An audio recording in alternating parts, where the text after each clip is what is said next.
dia de sábado, Jesus estava passando através de plantações de trigo. Seus discípulos arrancavam e comiam as espigas, debulhando-as com as mãos. Então alguns fariseus disseram: Por que fazeis o que não é permitido em dia de sábado? Jesus respondeu-lhes: Acaso vós não lestes o que Davi e seus companheiros fizeram quando estavam sentindo fome? Davi entrou na casa de Deus, pegou dos pães oferecidos a Deus e os comeu, e ainda por cima os deu a seus companheiros. No entanto, só os sacerdotes podem comer desses pães.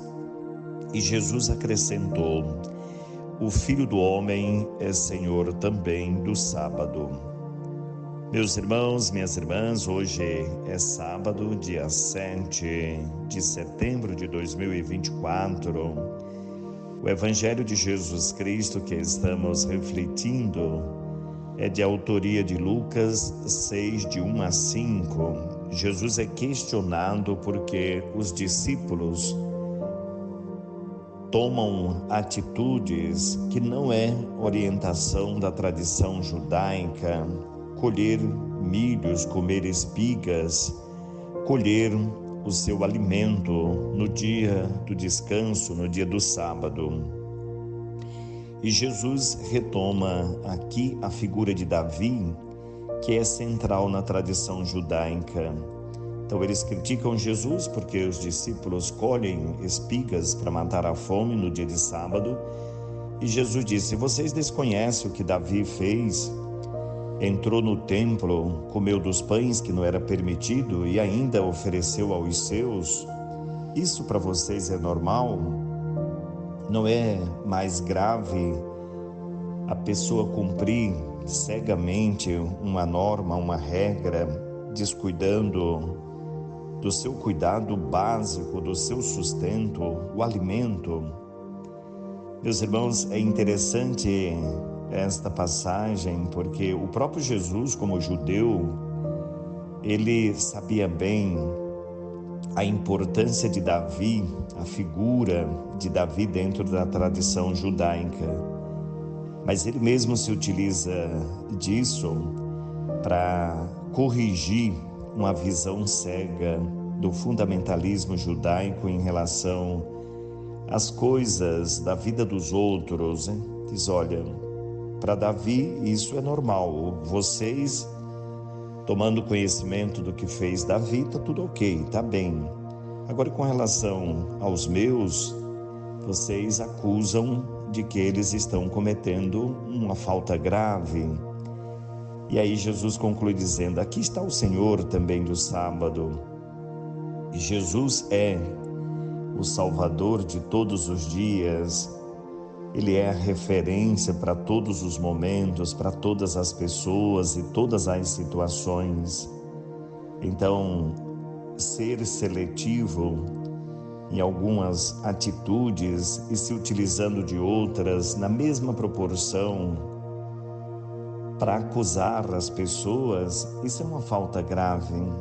O que de repente, quando nós descuidamos de zelar um pouco melhor da nossa vida e da nossa fé, nós também podemos cometer.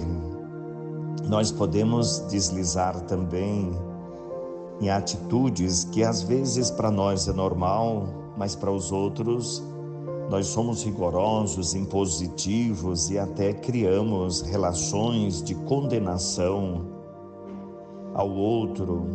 E para nós, ou a quem nos interessa, nós atribuímos normalidade. Quando nós somos criteriosos nas relações da nossa vida, nós precisamos entender que serve para a vida do outro aquilo que é comportado, o confortável, que é suficiente para a nossa própria vida. Nada melhor do que olhar para a vida do irmão a partir da nossa vida, a partir da nossa pessoa. Compreender que esta relação de tribunal de condenação, caçando no outro os defeitos, descuidando de zelar um pouco da nossa própria vida, é uma hipocrisia, é falso, não corresponde às expectativas cristãs. Paulo, na primeira leitura de hoje, ele diz assim: tomando o partido de um contra o outro e não ir além daquilo que está escrito, ou seja, como que eu me coloco acima do bem e do mal e o outro tem que seguir firme, não pode falhar, não pode sair dos trilhos. Paulo vai dizer assim: nós somos os tolos por causa de Cristo, e vocês, né? Porém, os sábios nas coisas de Cristo, vós sois tratados com toda estima e atenção, e nós com todo desprezo. Paulo vai dizer assim: nós nos oferecemos por vocês, o importante é o bem-estar de vocês.